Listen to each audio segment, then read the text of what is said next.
안녕하십니까. 코로나19 통합뉴스룸 5시 뉴스입니다.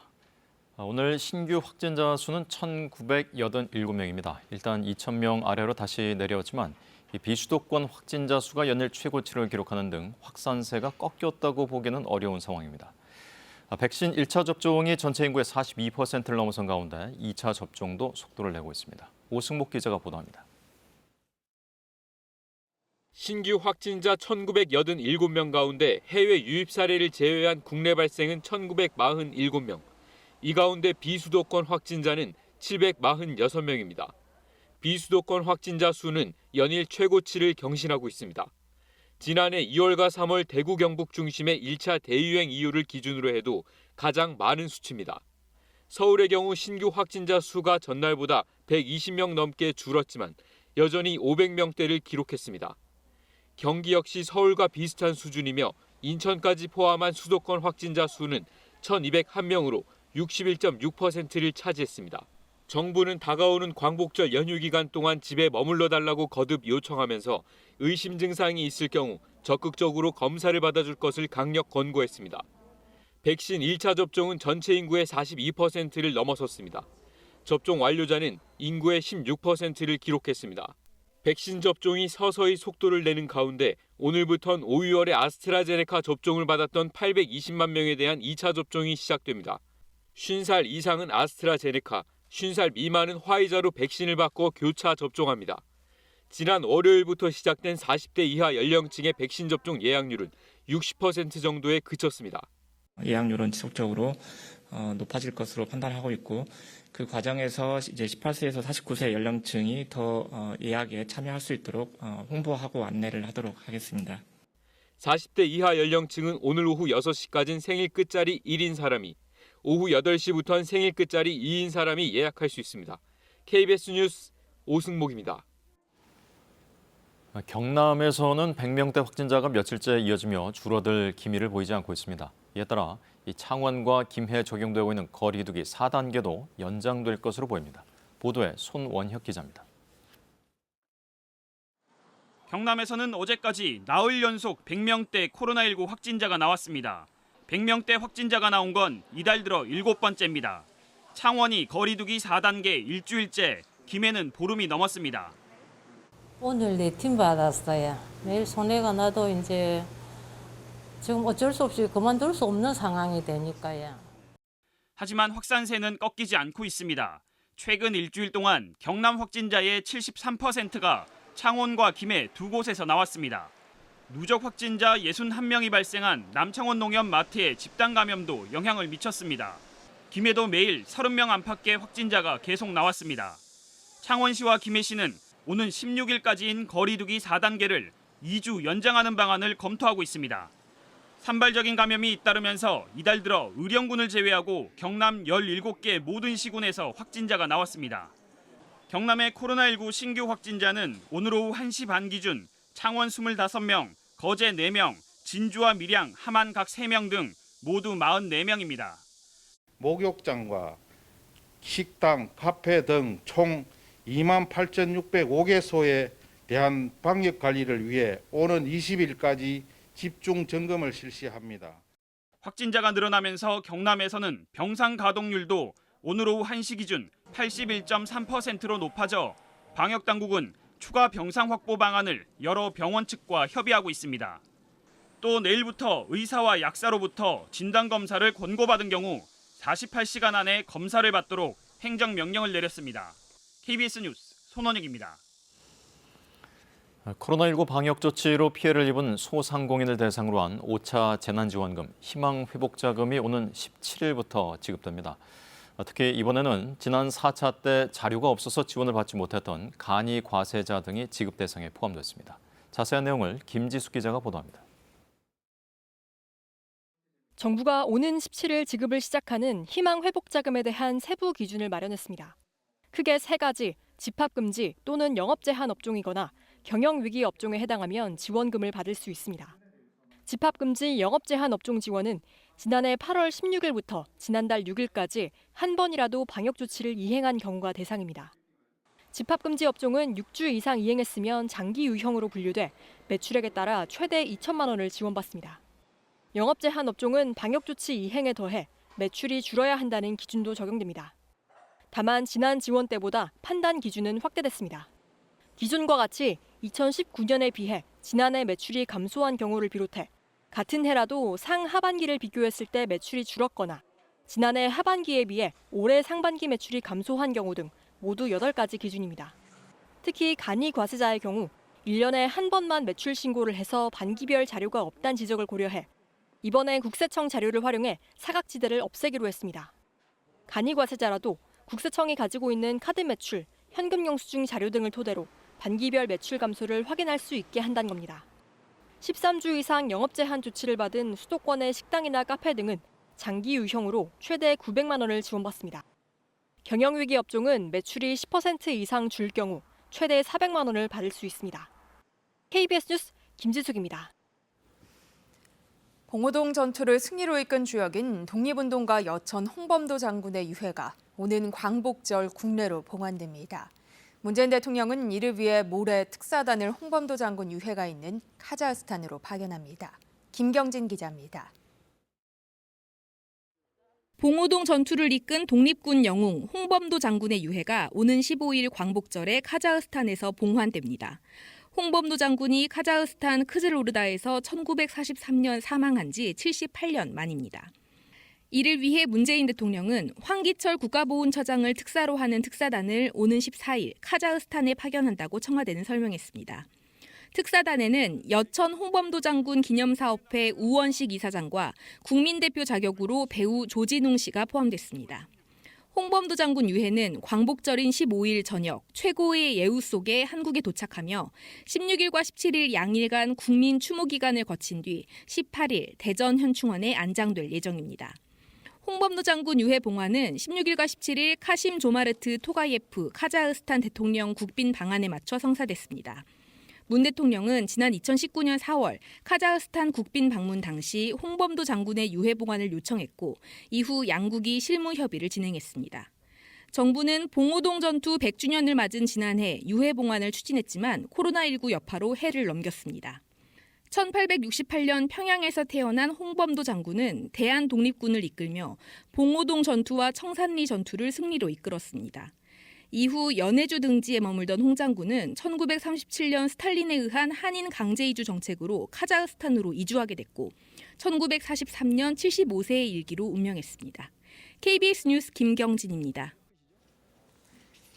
민주당 이낙연 캠프에서 시작된 경선 불복 논란이 이재명 이낙연 캠프 간 암묵적인 경선 승복 선언으로 정리되는 분위기입니다. 윤석열 캠프에서 나온 당대표 탄핵 발언으로 파장이 커진 국민의힘에선 당사자인 윤 전 총장이 진화에 나섰습니다. 안다영 기자입니다. 경선 불복 논란으로 닷새 동안 이어진 민주당 캠프 간 신경전이 일단 가라앉는 모양새입니다. 이재명 캠프 우원식 선거대책위원장은 오늘 오전 다른 후보 측에 경선 승복 선언을 제안했습니다.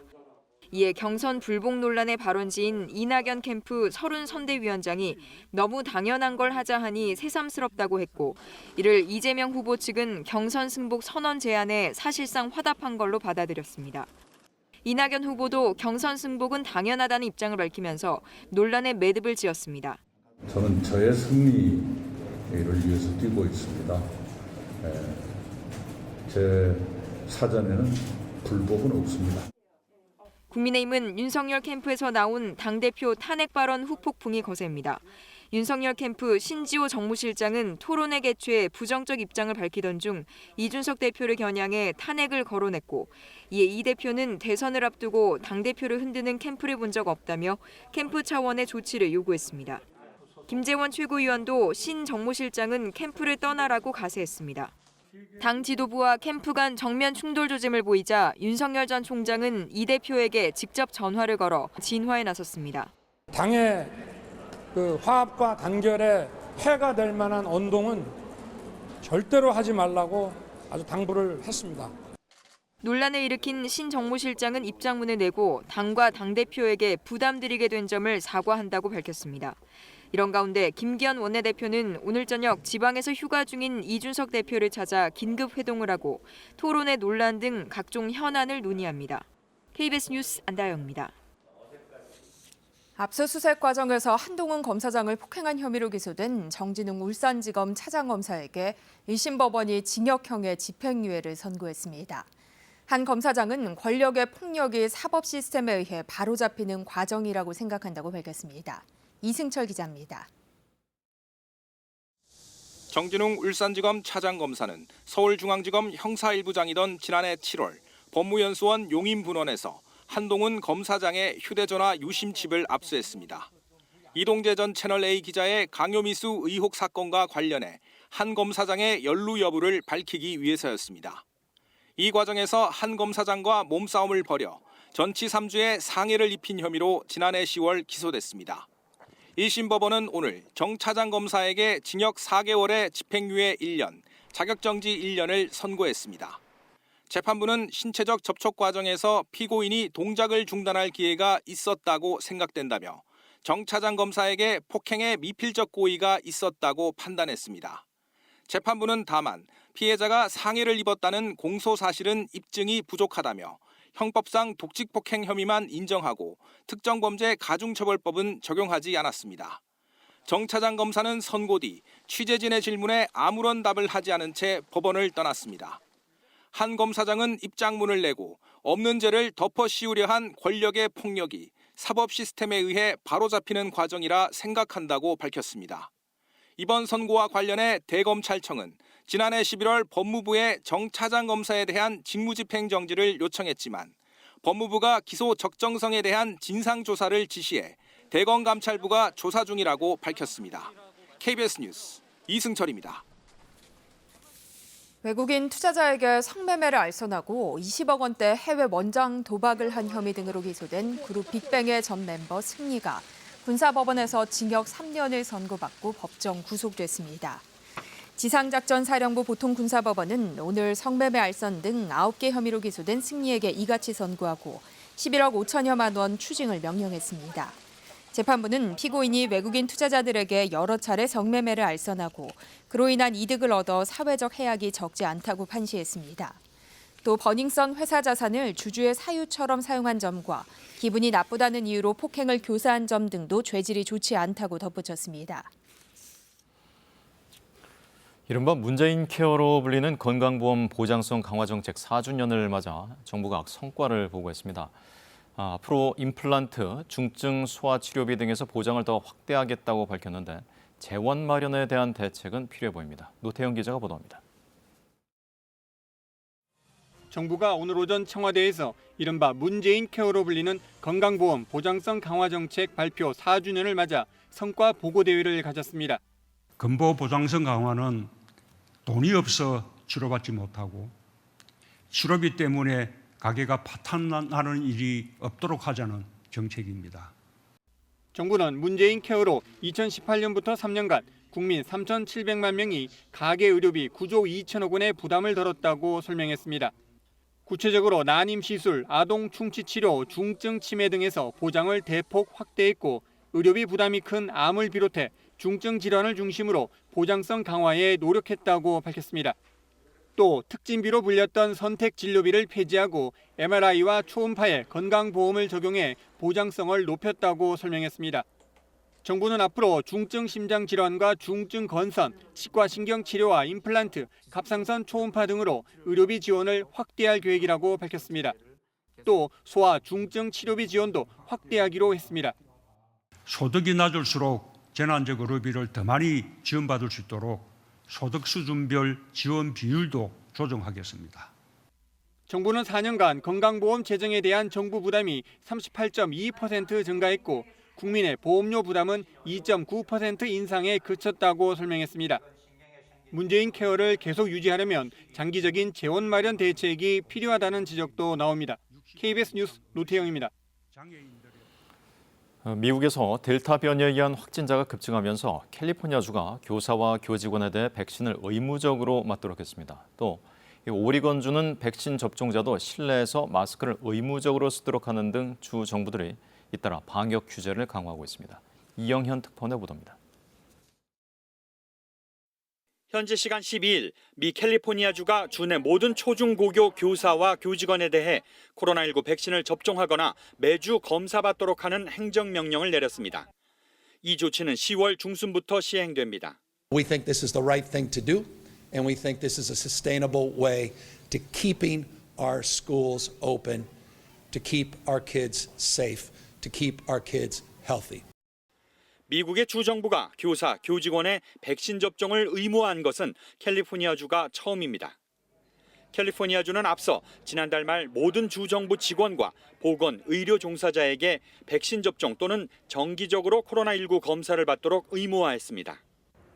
오리건주는 백신 접종자도 실내에서 마스크 의무화 조치를 결정했습니다.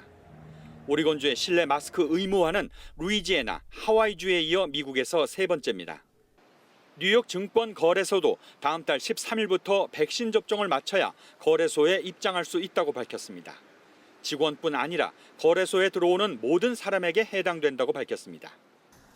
미국의 코로나 신규 확진자는 하루 10만 명을 넘기고 있습니다. 뉴욕타임스는 10일 기준 일주일간 하루 평균 신규 확진자는 11만 8천여 명으로 2주 전보다 86% 늘었다고 보도했습니다. 미국 질병통제예방센터 CDC는 모든 임신부에게 코로나 백신 접종을 권고했습니다. CDC 연구 결과 임신부가 코로나19에 감염될 경우 일반인보다 중증을 앓을 가능성이 더 높은 것으로 분석됐습니다. 특히 유산이나 사산 등의 위험도 증가하는 것으로 나타났습니다. CDC는 임신부뿐 아니라 출산한 여성이나 임신을 계획 중인 여성에게도 백신 접종을 권고했습니다. 로스앤젤레스에서 KBS 뉴스 이영현입니다. 경찰과 방역당국의 광복절 연휴 기간 불법 집회에 대한 경고에도 전광훈 목사 측이 강행을 예고했습니다. 사랑제일교회 전광훈 목사가 대표로 있는 국민혁명당 등은 오늘 기자회견을 열고 광복절 행사는 국민 걷기운동으로 불법 집회나 시위가 아니라고 주장했습니다.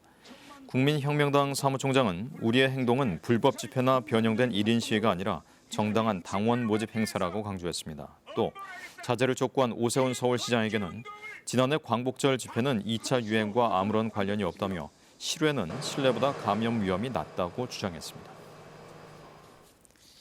지난달부터 백화점과 대형마트도 출입명부를 의무적으로 작성하도록 하고 있는데요. 그런데 규모가 크지만 출입명부 작성 의무에서 제외된 곳들이 적지 않습니다. 최근 집단 감염이 발생한 창원의 농협마트도 그중 하나였는데요. 곳곳에서 나타난 방역 구멍, 정지주 기자가 짚어봤습니다. 익숙해진 게 있습니다. QR체크나 안심콜 또는 직접 쓰는 수기 명부입니다. 식당과 카페는 물론이고요. 다중이용시설에서 이거 안 하면은 이제는 허전합니다. 거리두기 3단계부터는 유통산업발전법상 3,000제곱미터 이상인 백화점과 대형마트 등에서도 출입명부 작성이 의무입니다. 지난달 30일 시행이 됐는데요. 번거로우시겠지만 QR체크 한 번만 준비 부탁드리겠습니다. 백화점 등에서 집단 감염이 잇따르자 역학조사 목적의 출입명부 관리 강화 필요성이 강하게 제기됐기 때문입니다. 고객이 몰리는 시간에는 대기 시간이 길어지기도 합니다. 하지만 나와 모두를 위해서입니다. 이 정도 불편 감수할 수 있습니다. 그런데 규모상으로는 딱 적용 대상인데 제외된 곳이 있었습니다. 경남의 한 농협마트인데 확진자 수십 명이 나온 곳이죠. 지하 1층, 지상 3층, 4,800m 규모의 남창원 농협마트입니다. 지난 2일 직원이 확진됐고 이틀 지나 영업 중단이 내려질 때까지 출입명부 작성 같은 거 없었다는데요. 어디서 적는지도 모르겠고 어디서 적으라는 그런 것도 없었고 그냥 저뿐만 아니라 모든 사람들이 그냥 왔다 갔다 평상시처럼. 결국 창원 시민 2만 명이 코로나 검사를 받았습니다. 하지만 해당 시기 이곳을 다녀간 사람 가운데 누가 검사를 안 받았는지 여전히 알 길이 없습니다. 방역당국도 공동체의 안전을 위협하는 행위라면서 창원시에 엄정 대응을 요청했습니다. 경남 창원의 경우 거리두기 4단계가 현재 적용 중입니다. 그러니까 이 정도 규모의 마트라면 마땅히 출입명부 관리가 의무일 텐데 농협마트는 아니었습니다. 이유가 있다는데요. 관련법상 농수산물 유통과 가격 안정에 관한 법률에 의해 설치된 농수산물 유통센터는 적용 대상이 아니었습니다.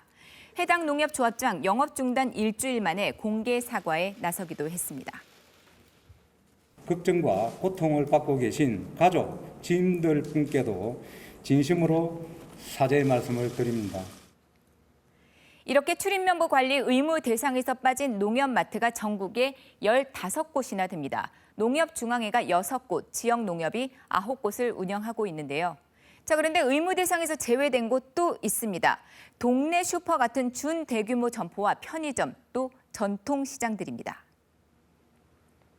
사람들의 발길이 꾸준히 이어지는 곳입니다마는 출입명부 관리가 허술할 뿐 아니라 발열 체크기가 없는 곳도 상당수입니다. 코로나는 언제 어디서 어떻게 발생할지 예상할 수가 없는데 불안감이 커지는 대목입니다. 하지만 소상공인들입니다. 손님 줄어서 가뜩이나 힘든데 이것까지 챙길 여력이 없다죠. 그리고 지원이 절실하다는 목소리가 높습니다. 방역 구멍 또 있습니다. 입구에서는 출입명부 작성하고요. 발열 체크까지 다 했습니다. 입장할 때는 방역 수칙을 철저히 지키지만 일단 들어가면은 달라진다는데요. 자, 특히 영화관의 경우 동행자 외 좌석은 한 칸 띄어야 하고요. 영화를 보면서 음식을 먹을 수 없습니다. 그리고 영화관에 꽃이라 할 수 있죠. 팝콘은 안 되는데요. 하지만 불이 꺼지고 영화가 시작되면 상황이 달라진다고 하죠. 밖에서 사온 음식을 몰래 꺼내 먹기도 하고요. 그러다 보니까 마스크 벗는 일도 다반사입니다. 하지만 이것까지 일일이 통제하기는 힘든 상황이라죠. 또 영화가 끝나면 관객들이 우르르 몰려나갑니다. 이 순간에는 거리 두기가 무너진다는데요.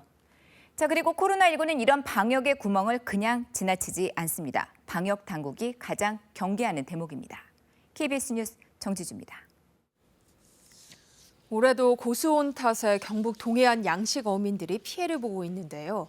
경북 수산자원연구원이 지역 연안 어장 맞춤형 고급 어패류를 생산하는 데 박차를 가하면서 활력을 불어넣고 있습니다. 강전일 기자가 취재했습니다. 포항 앞바다에 서식지가 조성 중인 대문어가 흰색 알을 품고 있습니다.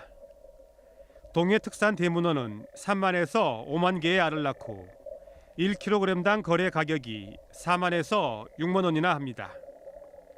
포항 장기의 본격 추진 중인 스마트 수산 양식에 맞춰 연어자원 시험 생산도 한창입니다.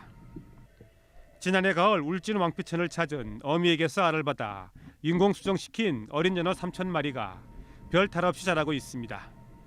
수온 유지가 제일 중요합니다. 그래서 우리 연구원에서는 그 수온 유지를 위해 가지고 친환경적이고 에너지 절감이 되는 그런 순화연 여가 양식에 대해서 계속 발전시킬 그런 연구를 하고 있습니다. 국내는 물론 중국에 수출도 되는 경북 동해안 돌기 해삼도 연구원이 생산에 주력하고 있습니다. 연구원이 올 상반기 생산한 어패류는 전복과 독도새우, 가자미 등 모두 6종류 185만 마리에 이릅니다. 어린 독도새우와 왕전복은 올해도 독도 앞바다에 방류되면서 영토 주권 확립에도 기여했습니다. 연어의 선행 연구를 진행 중입니다. 또한 고소득 어종인 줄가자미, 대문어 인工종자 생산 연구 개발에도 최적의 사회 환경을 조성하여 추진 중에 있습니다. 불청객 고수온과 적조가 해마다 어민들을 괴롭히고 있지만 고부가가치 맞춤형 어자원이 생산되면서 경북 동해 연안을 풍족하게 만들고 있습니다. KBS 뉴스 강전일입니다. 수도권 아파트값 주간 상승률이 또다시 통계 작성 이후 최대치를 기록했습니다. 한국부동산원은 8월 둘째 주 수도권 아파트값 상승률이 0.39%로 지난주보다 0.02%포인트 높아졌다고 밝혔습니다. 서울 아파트값은 0.2% 상승해 지난주와 같은 상승폭을 유지했는데 재건축 단지 위주로 노원구와 송파구가 각각 0.32%와 0.24% 올랐습니다. 경기 지역은 0.49% 올라 역대 최대 상승폭을 기록했는데 안성시가 0.94% 상승했고 오산시가 0.88%, 안양 동안구가 0.79%로 뒤를 이었습니다. 이어서 오늘의 주식 시황을 KB증권에서 전해드립니다. KB증권입니다. 반도체 업황 부진 우려 속에 대형 반도체주를 중심으로 매도 물량이 쏟아지면서 코스피 지수가 6거래일 연속 하락했습니다. 반면 코스닥은 개인의 매수에 힘입어 소폭 올랐습니다. 오늘 코스피는 12.24포인트 하락한 3,208.38에 코스닥은 2.17포인트 오른 1,054.09에 마감됐습니다. 전일 미국 증시는 물가지표가 예상보다 크게 오르지 않았다는 평가에 안도하는 가운데 혼조세로 장을 마쳤습니다. 코스피는 외국인의 매도세가 유입되며 소폭 하락했습니다. 삼성전자와 SK하이닉스가 디램 가격 하락 전망에 동반 약세를 보였고 2분기 저조한 실적을 기록한 넷마블도 3% 넘게 밀려났습니다. 반면 삼성 SDI는 배터리 투자 기대감에 장중 사상 최고가를 경신했고 MSCI 한국지수 신규 편입이 확정된 SKI테크놀로지와 에코프로비엠이 강세를 보였습니다. 또 한화시스템은 세계적인 우주 인터넷 기업인 원웹에 투자한다는 소식에 8% 가까이 급등했습니다. 오늘 원달러 환율은 4원 80전 오른 1,161원 20전에 거래를 마쳤습니다. 지금까지 KB증권이었습니다.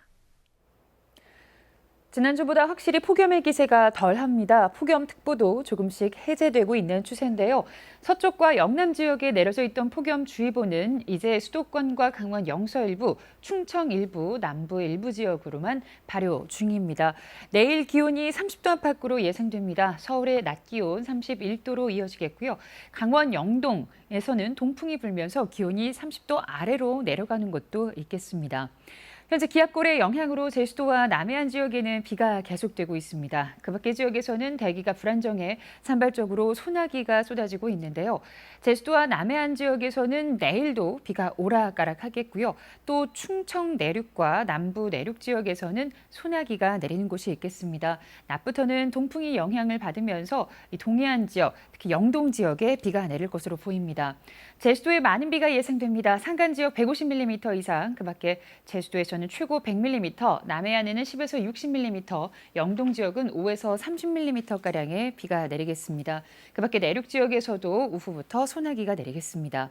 내일 아침 기온은 서울이 24도 등으로 오늘과 비슷하겠습니다. 낮 최고 기온 서울 31도 등으로 오늘과 비슷하거나 조금 낮겠습니다. 바다의 물결은 먼 바다를 중심으로 높게 일겠습니다. 주말에도 영동과 충청 남부지방에 비 예보가 나와 있습니다. 날씨였습니다. 코로나19 통합 뉴스룸은 7시 뉴스에서 이어집니다. 시청해주신 여러분 고맙습니다.